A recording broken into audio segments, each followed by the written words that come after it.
اعوذ باللہ من الشیطان الرجیم بسم اللہ الرحمن الرحیم۔ آج 10 دسمبر 2021 ہم اپنے درس کا آغاز سورۃ البقرہ کی آیت نمبر 84 سے کریں گے۔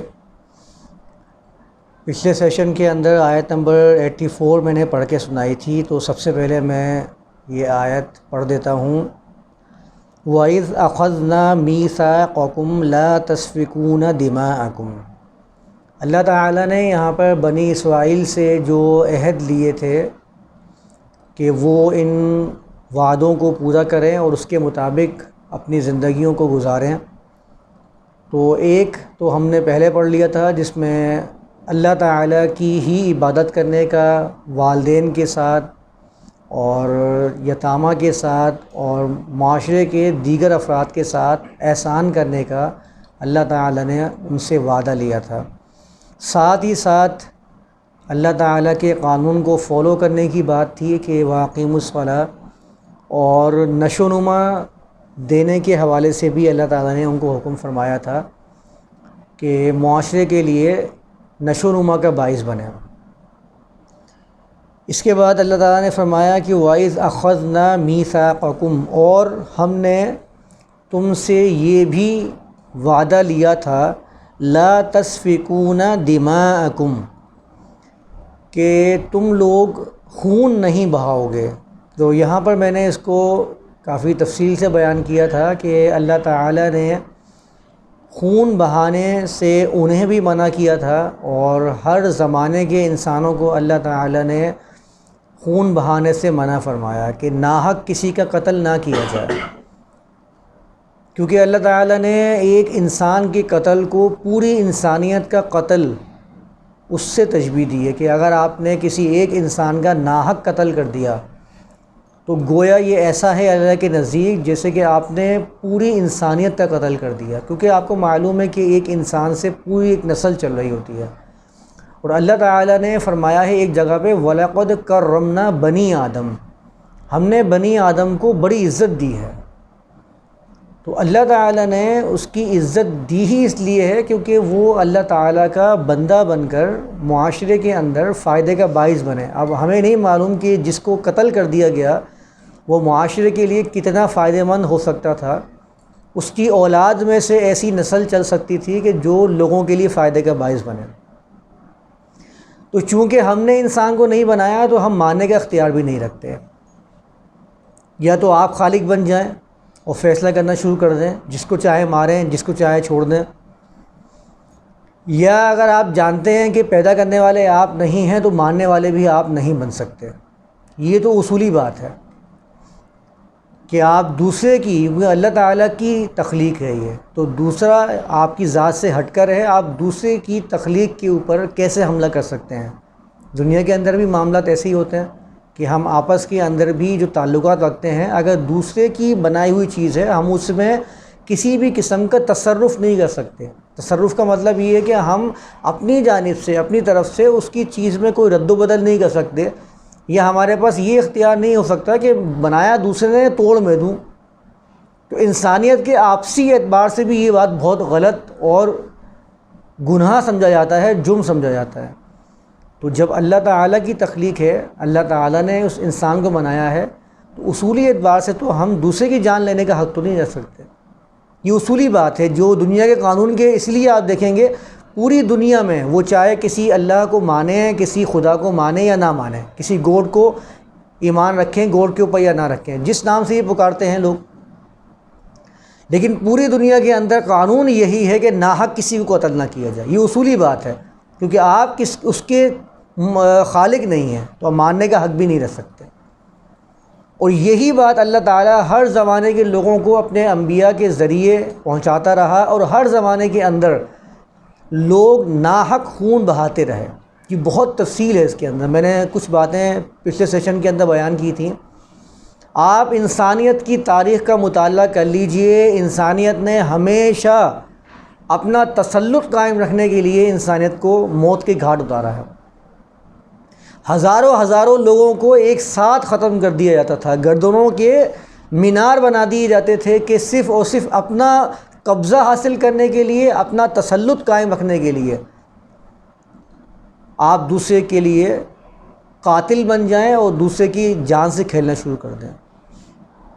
اس کے اندر دو طرح کے طبقات تھے، اور یہ دو طرح کے طبقات ہمیشہ سے لوگوں کے اوپر اپنا تسلط قائم رکھنا چاہتے ہیں۔ ایک طبقہ وہ تھا جو جبراً آپ کی جان کے اوپر قابض ہو جاتا تھا، آپ کو اپنا غلام بناتا تھا، جس کو جسمانی غلامی کہا جاتا ہے۔ اس جسمانی غلامی کے اندر یہ ہوتا تھا کہ آپ کی جان اس کی ملکیت ہوتی تھی، اور آپ کو اپنی طرف سے اپنی مرضی سے آزادانہ زندگی گزارنے کا اختیار نہیں دیا جاتا تھا۔ اچھا، آزادی کا مطلب بھی یہاں یہ نہیں ہوتا کہ آزادی جو چاہے کریں، یہ آزادی نہیں ہے۔ ایسی آزادی تو پوری دنیا میں کسی کو حاصل نہیں ہے، ہر جگہ قانون بنے ہوئے ہیں۔ ایسی آزادی، یہ آزادی نہیں، اس کو آزادی نہیں کہتے، بلکہ قانون کے دائرے میں رہ کر زندگی گزارنا۔ آزادی یہ ہے کہ جو آپ نہیں کرنا چاہتے ہیں اس پہ آپ کو مجبور نہ کیا جائے، یہ ہے آزادی کا صحیح مفہوم۔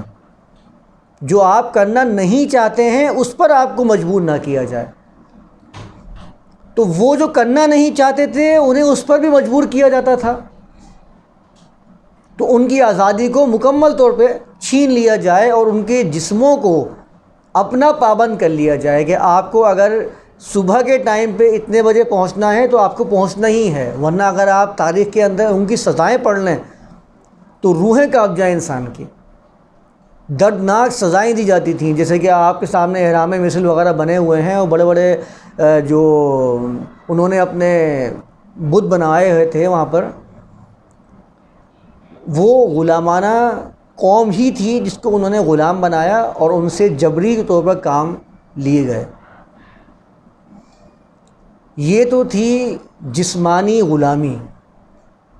جسمانی غلامی کے اندر ایک معاملہ یہ ہوتا ہے کہ انسان ایک وقت ایسا آتا ہے کہ اس کے اندر آزادی حاصل کرنے کی خواہش پیدا ہو جاتی ہے۔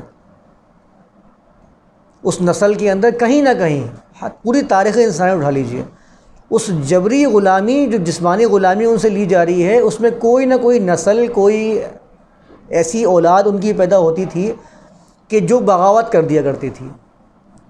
اچھا، بغاوت کرنے کے بعد کوششیں بھی کرتے تھے، لوگوں نے ان غلاموں، اپنی غلامانہ زندگی سے آزادی حاصل بھی کی ہے۔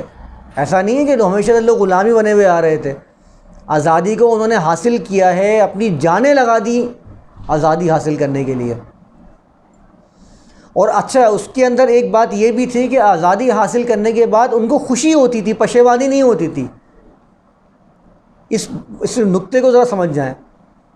جو جسمانی غلامی تھی اس سے آزادی حاصل کرنے پر ان کو کوئی پشیمانی نہیں ہوتی تھی، خوشی ہوتی تھی کہ ہم نے آزادی حاصل کی ہے۔ ان کی چاہت یہ ہوتی تھی کہ دوبارہ غلامی کے اندر ہمیں آنا نہ پڑے۔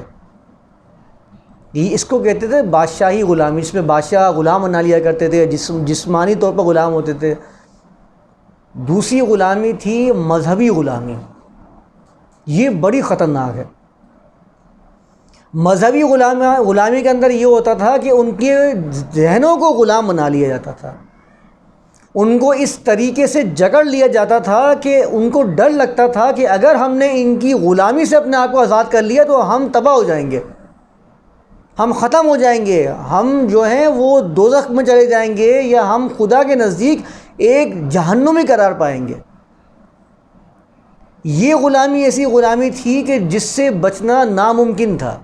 اس کے لیے بغاوت بھی پیدا نہیں ہوتی تھی، بلکہ یہ ہوتا تھا کہ اگر اس نے کہہ دیا آپ سے، جس کے آپ مذہبی غلام ہیں، اگر اس مذہب کے ٹھیکیدار نے آپ سے کہہ دیا کہ جاؤ تم یہاں سے، تم ہم سے الگ ہو، تو وہ منتیں کرتا تھا، ان سے ڈرتا تھا، پشیمان ہوتا تھا، وہ چاہتا تھا کہ اس غلامی کو دوبارہ سے حاصل کر سکوں۔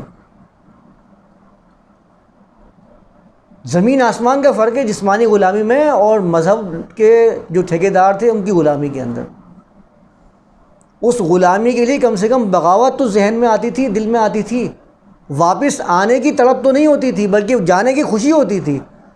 مذہبی غلاموں نے جو غلامانہ زندگی گزار رہے تھے ان کو تو پشیمانی ہوتی تھی، ان کو ڈر لگتا تھا کہ ایسا نہ ہو کہ ہمارا کوئی ایسا عمل ہو جائے کہ جس کی وجہ سے یہ ہمیں اپنے مسلک سے الگ نہ کر دیں. اگر انہوں نے مسلک سے الگ کر دیا تو ہمارا کیا بنے گا؟ ہم اپنے خدا کو کیا جواب دیں گے؟ اور یہ جو غلامی تھی، یہ جو جسمانی غلام رکھتے تھے ان کے ساتھ ان کا بڑا گٹھ جوڑ تھا. جب حکمرانوں کو یہ پتہ چلا کہ یہ مذہبی غلامی ہمارے جسمانی غلامی سے زیادہ طاقتور ہے، تو انہوں نے کیا کیا کہ اپنے ایسے بندے ہائر کر لیے جو مذہب کے ٹھیکیدار تھے. اب کیا کرتے تھے وہ کہ بادشاہ کے فضائل بیان کیا کرتے تھے کہ یہ بادشاہ جو ہے نا تمہارا، یہ ایشور کا اوتار ہے، یہ ذل الہی ہے. سنا نا الفاظ، ذل الہی آ رہا ہے. ذل الہی کا مطلب کیا ہے؟ ذل کہتے ہیں سائے کو، الہی اللہ کا سایہ ہے یہ زمین کے اوپر، تمہارے اوپر، یہ اللہ کی نعمت ہے، برکت ہے، تم کیسے خلاف کر سکتے ہو اس کا؟ ذہنوں کو غلام بنانا شروع کیا مذہب کے طریقے سے. اور یہ دونوں مل کے، ان کا ایسا گٹھ جوڑ تھا کہ کہیں سے بھی کوئی کمی دیکھتے تھے نا، دونوں مل کے تدبیریں کیا کرتے تھے کس طریقے سے ان کو ہم لوگ اپنا غلام بنا کے رکھیں.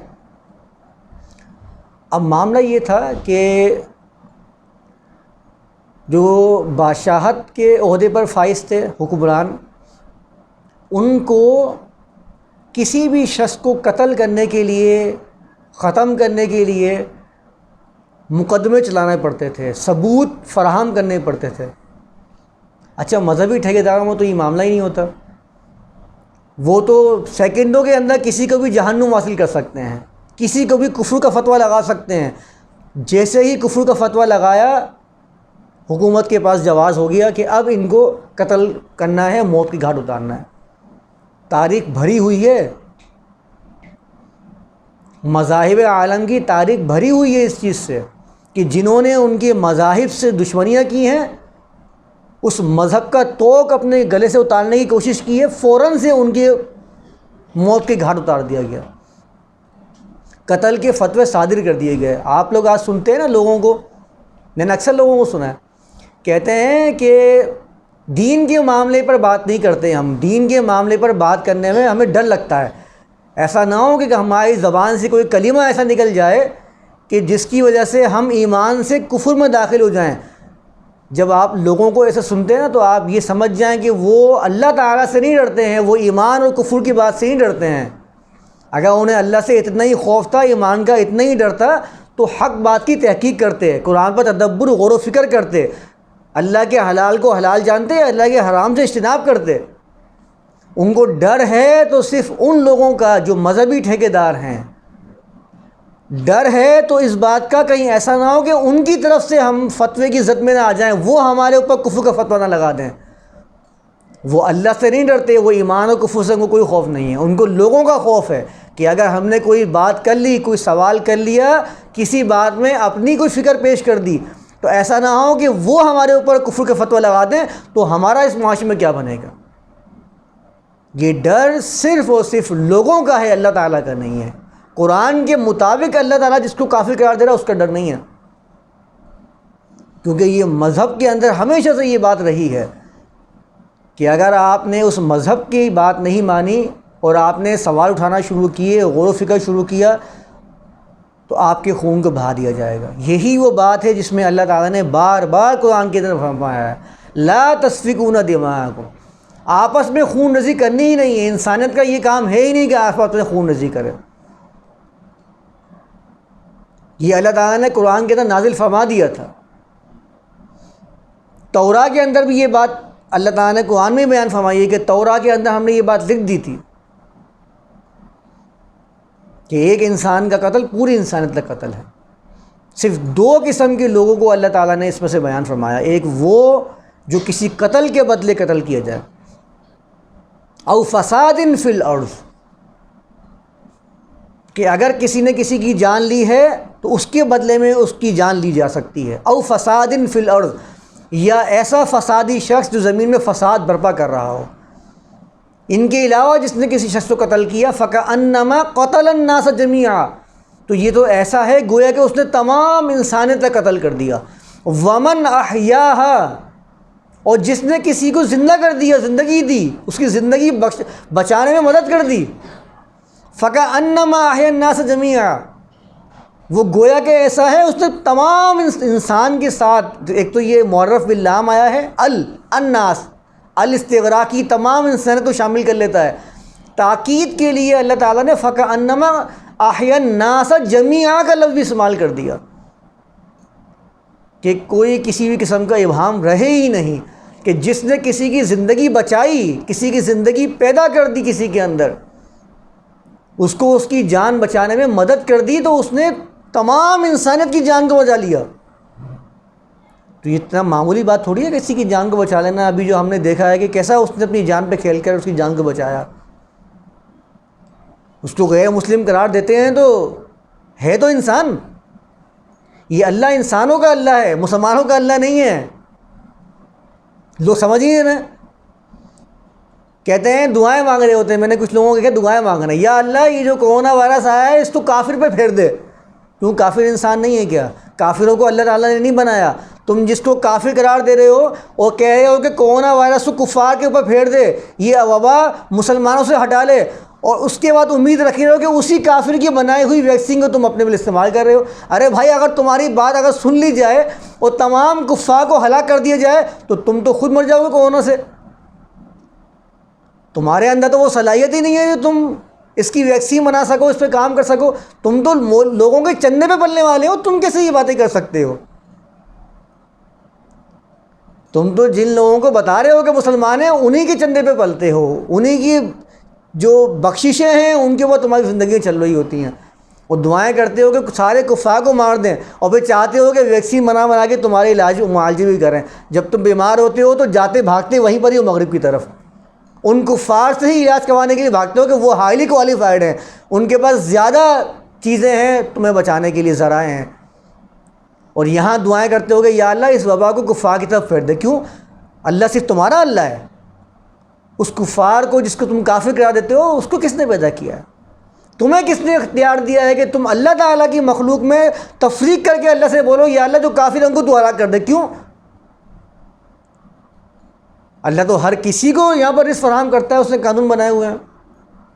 جب اس نے اختیار دے دیا ہے کہ فمن شاء فلیؤمن ومن شاء فلیکفر، جو چاہتا ہے ایمان لے کر آئے، جو چاہتا ہے کفر کرے، تو تم کیسے اس اختیار کو سلب کر سکتے ہو؟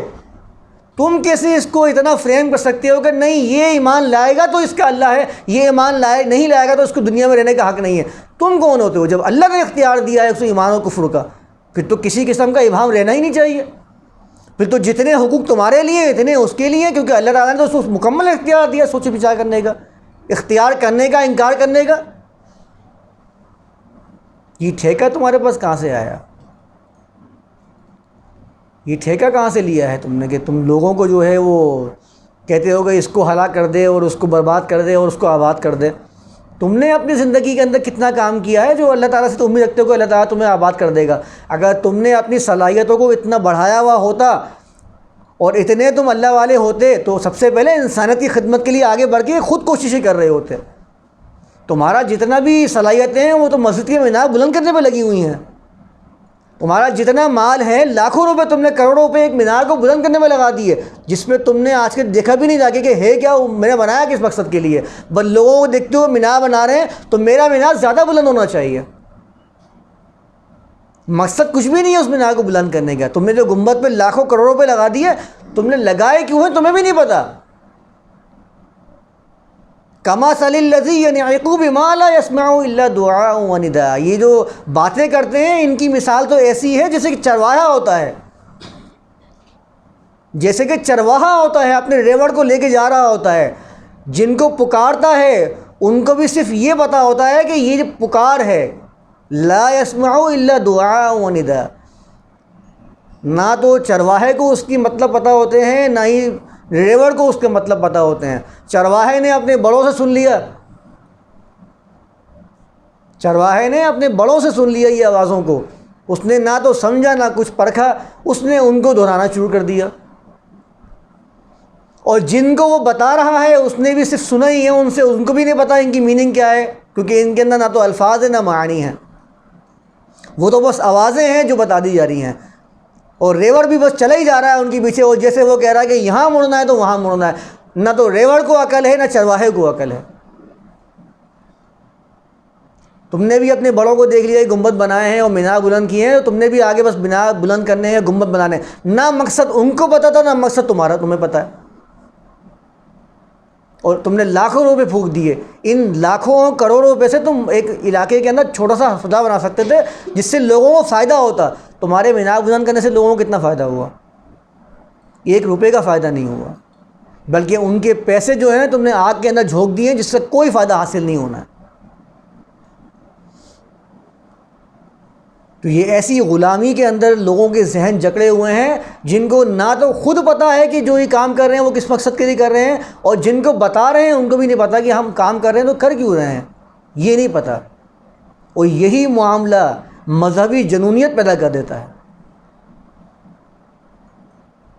یہی چیز مذہبی جنونیت پیدا کر دیتی ہے کہ نہ تو بتانے والے کو پتہ ہوتا ہے کہ اس کو میں قتل کا فتویٰ کیوں صادر کر رہا ہوں، اور نہ ہی جو قتل کرنے کے لیے اس کو ابھارا جا رہا ہے اس کو پتہ ہوتا ہے کہ میں قتل کر رہا ہوں تو کس وجہ سے کر رہا ہوں، اس کو بس یہ پتہ ہے کہ قتل کا فتویٰ آ گیا، مجھے قتل کرنا ہے اس کو، اب اس کے پیچھے مقاصد کوئی بھی ہو۔ یہ ایسے ریوڑ جا رہے ہیں، ایسے چرواہے ہیں یہاں پر کہ جن کو نہ تو خود پتہ ہے کہ میں کیوں یہ کام کر رہا ہوں، اس کی بنیاد کس چیز کے اوپر ہے؟ لوگوں کی باتوں کے اوپر، لوگوں کے فتاویٰ کے اوپر، کہ فلاں شخص نے کہا ہے کہ اس فتوے اس کلام کی وجہ سے اس بندے کو قتل کر دیا جائے گا۔ اور اسی طریقے سے جہاں وہ جس ریوڑ کو وہ لے کے چل رہا ہے، ہر جگہ ریوڑ لگے ہوئے نا، ہر مسجد کے اندر ایک ریوڑ لگا ہوا ہوتا ہے، وہ صرف اپنے عالم کی بات تو سنتا ہے، سمجھتا ہے، بس اس کو یہ نہیں پتا کہ اس کی بنیاد کیا ہے، اس کی معنی کیا ہے، اس کا مفہوم کیا ہے، اس کو بس یہ پتا ہوتا ہے کہ میرے عالم نے مسجد میں جمعے کے اندر یہ بات بتائی ہے کہ یہ چیز جو ہے یہ کفر ہے اور مجھے اس بندے کو جو کرے گا اس کو قتل کرنا ہے۔ لوگ متنفر ہو رہے ہیں۔ آپ ذرا انسانوں کو ذرا جائزہ لیں، دنیا بھر کے متنفر ہو رہے ہیں لوگ، اور بنیاد یہی بنا رہے ہیں، یہ تو قاتل ہیں، دہشت گرد ہیں۔ ابھی میں نے 3-4 دن پہلے ایک بندے کو دیکھا، وسیم قاضی کو، انڈیا کے اندر اس نے ہندوازم اختیار کر لیا اور آ کے دلائل پیش کر رہا ہے یہ تو جو اسلام جو ہے یہ تو گھناؤنا مذہب ہے، یہ تو قاتل ہیں۔ پورے میڈیا بھرا ہوا ہے، آپ جا کے دیکھیں انڈیا کا میڈیا پورا بھرا ہوا ہے، مستقل لوگ شیئر کر رہے ہیں اس چیز کو، کہہ رہے ہیں کہ مسلمان ہندو کیسے بن گیا تھا، بولتا ہے یہ تو میں نے اسلام میں جا کے دیکھا ہے، اسلام کا میں نے جائزہ لیا ہے، میں نے مسلمانوں کو سمجھایا کہ تم جو کر رہے ہو قتل کر رہے ہو، قاتل ہو تم لوگ، اور جو مذہب آپ نے پیش کیا ہے وہ کہتا ہے اس مذہب کے جو بانی ہیں محمد وہ خود قاتل ہیں۔ آپ دیکھیں انڈین میڈیا پہ جا کے، کیونکہ آپ نے اللہ کے رسول کو پیش ہی ایسا کیا ہے۔ اللہ کے رسول کے بارے میں آپ کیا پیش کرتے ہیں کہ اللہ کے رسول تو جنگیں ہی کرتے تھے۔ آپ جا کے غزوات کا جائزہ لیجئے ذرا، روایت حدیث میں لکھا ہے کہ اللہ کے رسول آئے ہیں غزوہ سے، ایک غزوہ کا نام میں بھول گیا ہوں، آگے اپنے کپڑے بدلے ہیں، نہا دھو کے باہر آئے تو جبریل آ گئے ہیں گھوڑے پہ بیٹھے ہوئے، کہتے ہیں پر ہیں فرشتوں کے، ایک قدم یہاں ہوتا ہے ایک قدم آسمان پہ ہوتا ہے۔ یہ کیفیت قرآن نے بیان نہیں کی ہے لیکن ان کو سب معلوم ہے، جبریل کیسے ہیں، کیسے چلتے ہیں، کہاں گھومتے ہیں، کہاں بیٹھتے ہیں، وہ سب معلوم ہے ان لوگوں کو۔ قرآن بیان نہیں کرتا، متشابہ باتیں ہیں یہ ساری، لیکن روایت نے سب بتا دیا، کوئی چیز متشابہ رہی نہیں۔ اب جبریل آتے ہیں گھوڑے پہ بیٹھے ہوئے ہیں، کہتے ہیں آپ نے غسل کر لیا، ہم نے تو غسل بھی نہیں کیا۔ آپ منظر کشی کیا کر رہے ہیں، کس کے بارے میں کر رہے ہیں جن کے بارے میں آپ کو کچھ نہیں معلوم؟ آپ کہہ رہے ہیں وہ انسانوں کی طرح لڑتے ہیں۔ بخاری کے اندر لکھا ہوا ہے کہ وہ غزوہ بدر کے اندر ہم لڑ رہے ہیں، یہ الفاظ بخاری کے اندر ہیں، یہ آپ پڑھ سکتے ہیں۔ ایک صحابی کہتے ہیں ہم لڑ رہے ہیں تو میرے آگے لوگ کٹ کے گر رہے ہیں، میں نے ایسے بندوں کو دیکھا گھوڑوں پہ جن کو نہ پہلے دیکھا تھا نہ بعد میں دیکھا، میں مار نہیں رہا ہوں، لوگوں کو مارے جا رہے ہیں، لوگ مر رہے ہیں، میں نے ایک وار سے بچنے کے لیے اپنا منہ کیا، وہ مارا پڑا ہوا۔ ہمیں اپنے بچوں کو میجیکل بنانا ہے یا لوجیکل بنانا ہے؟ سمجھیے گا اس بات کو۔ ہم اپنے بچوں کو روایات پڑھ کے کیا سنا رہے ہیں؟ میجیکل۔ ہم ان کو لوجیکل نہیں بنا رہے ہیں، ہم ہر بات کے اندر تو لوجک پیش کرتے ہیں، پوری تعلیم ہماری ایجوکیشن لوجک پہ ہوتی ہے، کریٹیکل تھنکنگ دی جائے، لوجیکل تھنکنگ دی جائے، بچہ سوچنے پہ مجبور ہو۔ مذہب کیا پڑھایا جا رہا ہے؟ مذہب پڑھایا جا رہا ہے جس میں سوچوں کو بند کر دیا تھا. وہ کہتے ہیں کہ اس میں لاجیکل تھنکنگ نہیں ہوگی, اس میں میجیکل تھنکنگ ہوگی. جب آپ بچوں کو تعلیم جو اسلام کی دے رہے ہیں اس اسلام کے اندر آپ سوچ بچار کو ختم کر دیں گے تو سوالات ختم ہو جائیں گے. پھر ایسے ہی معاشرہ پنپے گا جس میں صرف ریوڑ ہوگا اور چرواہا ریوڑ کو لیے جا رہا ہے, بتایا جا رہا ہے کہ تمہیں یہاں گھومنا ہے, وہاں گھومنا ہے, ایسے چلنا ہے. اب وہ چاہے گڑھے میں لے کر جائے یا سیدھے راستے میں لے کر جائے, وہ چرواہے کی ذمہ داری ہے. آپ کو خود کچھ نہیں پتا کیا کرنا ہے, وہ ریوڑ بس چلا جا رہا ہے. اس کے اندر بخاری میں لکھا ہے کہ وہ گھوڑے پہ آئے, بولے ہم نے تو ابھی تو غسل بھی نہیں کیا, آپ نے غسل بھی کر لیا, چلیں وہاں پر غزوے کے اوپر, دوسرے غزوے کے اوپر. پورے قرآن کا جائزہ لے لیجئے, اللہ کے رسول نے ہمیشہ دفاعی کام کیا ہے, آگے بڑھ کے لوگوں کو قتل نہیں کیا. کیونکہ اللہ تعالیٰ نے جب اختیار دیا ہے کفر و شرک کے اندر, تو کفر کرنے والوں کو قتل کیوں کرے گا یا حکم دے گا؟ دفاعی ہمیشہ اللہ کے رسول نے اقدام کیا ہے. کہتے ہیں اسلام کے اندر گنجائش ہی نہیں ہے. اسلام تو کہتا ہے جو اللہ کو نہیں مانے اس کو قتل کر دو. وہ بندہ کی پہ بیٹھ کے یہ بات بول رہا ہے, ایسا اسلام پیش کر رہے ہیں ہم لوگ. تو پھر وہ والی آیت کہاں جائیں گی, فمن شاء فلیؤمن ومن شاء فلیکفر. وہ والی آیت کہاں جائیں گی, لا اکراہ فی الدین قد تبین الرشد من الغی. دین میں کوئی جبر نہیں ہے, ہدایت گمراہی سے واضح ہو چکی ہے. اس آیت میں کیا کرنا ہے؟ پھر یہ آیت تو کوئی پیش ہی نہیں کر رہا. تو ان آیات کو فروغ دینا ہے, آگے بتانا ہے کہ اللہ تعالیٰ قرآن کے اندر یہ کہہ رہا ہے, اور جو اس میں اختلاف کر کے ان کے خلاف کام کر رہا ہے, ان کو ماننے کی کوشش کر رہا ہے, ان سے ڈیفینڈ کرنا ہے. لوگوں کو کہ قاتل نہیں بننا ہے. لیکن ہمارے ہاں معاشرہ, آپ یقین کریں, ہمارے ہاں ہیرو وہ ہوتا ہے کہ جو لوگوں کو قتل کر رہا ہوتا ہے. کبھی اس بات پہ غور کیا آپ لوگوں نے؟ ہمارے یہاں موویز کے اندر, ڈراماز کے اندر ہیرو کس کو پیش کیا جاتا ہے؟ جو انسانیت کا قاتل ہے اس کو کہتے ہیں یہ ہیرو ہے. جو جتنا انسانوں کو قتل کرے گا وہ اتنا بڑا ہیرو ہے. تو آپ پھر ایسے معاشرے میں قاتل ہی پیدا کر سکتے ہیں, انسان پیدا نہیں کر سکتے. تو اللہ تعالیٰ قرآن میں ہمیشہ سے یہی بات کہتا آ رہا ہے کہ لا تسفکون دماءکم, کہ تمہیں آپس میں ایک دوسرے کے خون بہانے کا کوئی اختیار ہی نہیں ہے. تمہارا کام انسانیت کی بھلائیاں پیدا کرنا ہے, انسانیت کے قاتل بننا تمہارا کام نہیں ہے. اگر اس قرآن کی یہ دعوت آپ پیش کرنا شروع کر دیں تو اسلام کا وہ صحیح چہرہ سامنے آئے گا جو اللہ تعالیٰ نے آپ کو اسلام پیش کیا ہے, جس میں اللہ تعالیٰ پوری انسانیت کا الہ اور خدا بن کے اور رب بن کے سامنے آتا ہے. اور اگر آپ وہ اسلام پیش کریں گے جو مذاہب عالم کے اندر موجود ہے, جس میں ہر مذہب والے کے لیے تو خدا ہے لیکن اس کے غیر مذہب والے کے لیے وہ خدا اس کا نہیں ہے, تو پھر جنگ و جدل ہی چلیں گے اور لوگوں کے خون ہی بہائے جائیں گے, اور ایسے ہی زندہ لوگوں کو جلا دیا جائے گا اور انسانیت کے قاتل بن کے سامنے آئیں گے. اور اس کا رد عمل ضرور ہوگا, یاد رکھیے گا, اس کا رد عمل ضرور ہوگا. جب آپ لوگوں کو اس طرح سفاکانہ قتل کرتے رہیں گے تو لوگوں میں سے موت کا ڈر ختم ہو جائے گا. لوگ آپ کے خلاف ایکشن میں آئیں گے, لوگ مذہب کے خلاف دیکھ کے کھڑے ہو جائیں گے. کھڑے ہوئے ہیں, آپ تاریخ پڑھ لیجئے, کیتھولک کے خلاف کھڑے ہوئے تھے پروٹسٹنٹ. مطلب مارو, کتنا مارو گے؟ جب جماعت بن گئے تو کیسے مارو گے؟ ایک دو کو تو مار سکتے ہو, لیکن جب جماعت کی شکل میں سامنے آئیں گے پھر کیسے مارو گے؟ پھر مذہب کے خلاف جہاد ہونا شروع ہو جائیں گے, اور مذہب کو پھر سائڈ میں لگایا جائے گا کہ نہیں, مذہب کا کام صرف ان کے مذہبی جگہوں کے لیے ہے, معابد کے لیے ہے. مذہب کا کام سیاست سنبھالنا ہے ہی نہیں, کیونکہ یہ مذہبی لوگ سیاست میں آگے فساد کرتے ہیں, لوگوں کو ماننے کی ترغیب دیتے ہیں. اور ہم جو پیش کر رہے ہیں قانون, اس کے اندر لوگوں کی حفاظت کی جاتی ہے. قانون انسانیت کے بنائے جاتے ہیں. اس لیے آپ پوری دنیا میں دیکھ لیجئے, پوری دنیا کے اندر کوئی ایسا ملک نہیں ملے گا جو ایک مکمل طور پر سویلائز سمجھا جاتا ہو اور وہاں پر مذہبی لوگوں کی حکمرانی ہو. سب کو سائڈ لگا دیا. آپ جا کے دیکھیں, رومن ایمپائر پڑھ لیں, 100 ہجری عیسوی کے اندر مذہب کا ہولڈ تھا کیتھولک کا, ان کو سائڈ لگایا. آج بڑے بڑے ممالک دیکھ لیجیے آپ, کہاں ہیں مذہب کی پیروکاری؟ سیاست کرتے ہیں اپنی, اور مذہب کے لیے بس رہنمائی حاصل کرتے ہیں, اور لوگوں کو مذہب, کوئی معاملہ بھی مذہبی آئے گا فوراً مذہب کے ٹھیکیدار بٹھا دیں گے, وہ سمجھائیں گے, مذہب وہ سمجھائیں گے, سیاست ہم سمجھائیں گے, حکومت کیسے کرنی ہم سمجھائیں گے. لا تسفکون دماءکم,